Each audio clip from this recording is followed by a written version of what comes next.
Hi, Mrs. Horning's class. We are going to continue reading. We left off with everyone is at the restaurant and they're waiting for their food, and the boys are being crazy and playing at the table. But I noticed that Claire, who was sitting next to Rodney, was strangely quiet and didn't even pick up a crayon. "Engage the enemy," Connor cried. "Score! You weren't even in my territory, man. Besides, you tossed that pink fake sugar stuff. You only get half a point for that stuff." I sat and watched my teammates do such ordinary things, drawing, laughing, teasing, joking. I really tried hard to look like I was having fun too, but all I wanted to do was go home. When the waitress finally brought the food, forks became important for eating, and the war ended suddenly. Conversation slowed down as everybody dug into their meals. Connor took a huge bite of his steak. This is the bomb," he said with his mouth full. Mom's fish looked a little, fishy, as she picked at it with her fork. She and I were thinking the same thing, I knew. My food sat untouched in front of me. Our family goes out to restaurants every once in a while. Actually, Penny is more of a problem in a restaurant than I am, because she's wiggly and excitable, and she's likely to throw her peas on the floor. Usually, eating out doesn't bother me. Mom and Dad take turns spooning food into my mouth, and I ignore anyone who is rude enough to stare. But this was different. At school, I eat in a special area of the cafeteria with the other disabled kids. The aides put bibs on us, feed us, and wipe our mouths when we're done. With the exception of that sip of Coke at the competition, nobody on the team had ever really seen me eat, rather be fed. I didn't know what to do. My food sat there getting cold. I looked at Mom. She looked at me. She picked up the spoon and looked at me with a question on her face. I nodded, very carefully. She placed a spoonful of pasta in my mouth. I swallowed. I did not spill. I saw Molly poke Claire, and they exchanged looks. Mom spooned one more portion into my mouth. I swallowed. I did not spill. We continued, one spoonful at a time. I was so hungry. Nobody said anything, but I saw them look down at their plates with way too much attention. It got quiet. Even Connor stopped talking. Finally, even though my plate was still full, I pushed it away.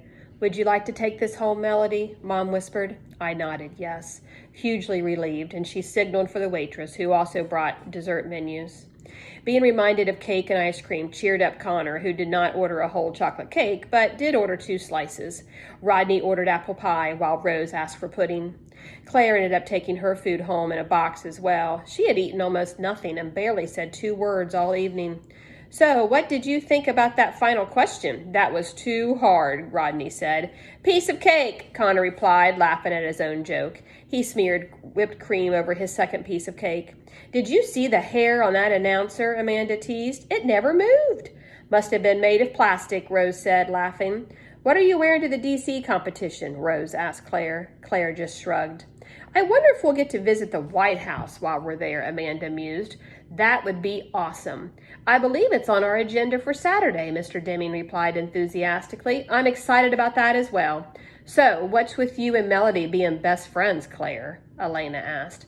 Claire didn't answer, but she rubbed her hand over her forehead. "I don't feel so good," she said weakly. "Is it hot in here?" No one had time to answer, for at that moment Claire stood up suddenly, clamped her hand over her mouth, and stumbled from her seat. "Are you okay?" Mr. Deming asked. Before he could finish the question, Claire threw up all over his shoes. "Ew, gross," Connor said, obviously trying not to laugh. "Poor thing," Rose said. "Whoa, what a stink, man." Rodney covered his nose. Claire's mom rushed her to the bathroom. Mr. Deming rushed out as well, I guess to clean off his shoes. I wondered if Claire felt as embarrassed as I had while Mom was feeding me. Our little victory celebration was clearly over. Parents gathered coats and checks and paid their tabs. Claire returned from the restroom looking pale. No one mentioned the incident. We all headed for the steps. I thought. Claire gets sick in the middle of a crowded restaurant, yet I'm the one everybody looks at sideways. They all had to wait for me and Mom. We took our time. Push, gently, roll down, bump, top step. 5 steps down to the bottom of the steps, and I was still so hungry. The next morning, Mom bounced into my room holding a newspaper. Good morning, my rock star, she greets me. Guess what? Rock star? She's tripping. I turn to look at her. My face says, what? You're famous, huh? She gets me out of bed, straps me into my chair, unplugs the Meta-Talker from the charger, and hooks me up. Then she places the morning paper on top of it. There I sat, plastered on the front page of the newspaper, in color. Wow, I type. The article is all about the team winning the competition, but yours is the only picture they used. Interesting. Why me? Mom smiles quickly. Because you are unique and wonderful and lots more interesting than ordinary fifth graders, I guess, she says. The whole article seems to be focused on you. Team kids won't like that, I type. I'm sure they'll be happy for you, sweetheart. No, they won't. Here, listen to this. She reads me the article. Spalding Street Elementary's talented academic team of 5th and 6th graders won the local Whiz Kids quiz competition last night by the score of 86 to 85. With stunning skill and knowledge, they answered questions far above their grade level to defeat even 7 other teams. Makes us sound smart, I tap. And so you are, Mom replies. Math questions make me sweat. I get clammy under the arms just thinking about them. Mom continues, ooh, here's the part about you. Listen to this. One outstanding member of the Spalding team is Melody Brooks, an 11-year-old who has been diagnosed with cerebral palsy.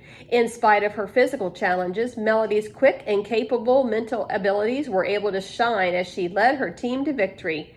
They will hate me, I type glumly. Butterscotch, who still sleeps in my room, nuzzles my hand. She always seems to know how I feel, but it doesn't help this time. Oh, don't exaggerate. I think it's a lovely article, and your friends should be proud. You don't get it. Mom ignores me and proceeds to get me ready for school. 2 blue t-shirts, one to wear and one to pack, just in case. 2 pairs of pants. She never picks out jeans. I decide not to argue. I have a feeling it is not going to be a good day. What a great photo of you. I'm going to make sure I get extra copies of the paper, she chatters cheerfully as she tugs on my socks before putting on my sneakers. I've got to make sure everybody at work sees this. Dad has finished dressing Penny, so he brings her into my room. When Penny notices my picture in the paper, she drops Doodle and shouts, Dee Dee! She picks up the paper and kisses it. I bet I won't get many reactions like that at school today. Dad leans over and gives me a kiss on the cheek. I'm so proud I could pop, he says softly. I love you, Melody. That makes me get all teary. Just once I wish I could hug my little sister or tell my dad I love him too. In real words, not through a machine. The reaction at school today is just what I expected. Words float out of lips that say nice things to me, but eyes tell the truth. The eyes are cold, as if I had beat the reporter over the head and forced her to print that picture of me. Even Rose acts distant. Nice picture of you in the paper, Melody, she says. Thanks, should have been all of us. I think so too, Rose replies. I just sigh. I can't do anything right. I don't want to be all that. I just want to be like everybody else. When we get to Mr. Deming's class, he strides in wearing another brand new suit. There must have been a 2-for-1 sale. And a brand new smile. He looks like he might explode with happiness. He carries a stack of the morning newspaper with him. I didn't sleep at all last night, he admits to us. I am just so very proud of our team and our school. He pauses while the class cheers for the quiz team. Rose, Molly, and Claire smile happily. Connor and Rodney take bows. A few kids even turn around and look at me with a smile. Do we get free pizza or something? Connor blurts out. Absolutely, Mr. Deming replies. The principal has declared that next Friday is quiz team day, and the entire school is being treated to free pizzas and sodas. More cheers from the class. Connor looks really pleased. Mr. Deming continues, and I want to give a special shout out to Melody, who really helped us secure our victory. Let's give her a special round of applause. Alrighty, guys, we're going to stop there. Until next time, see ya.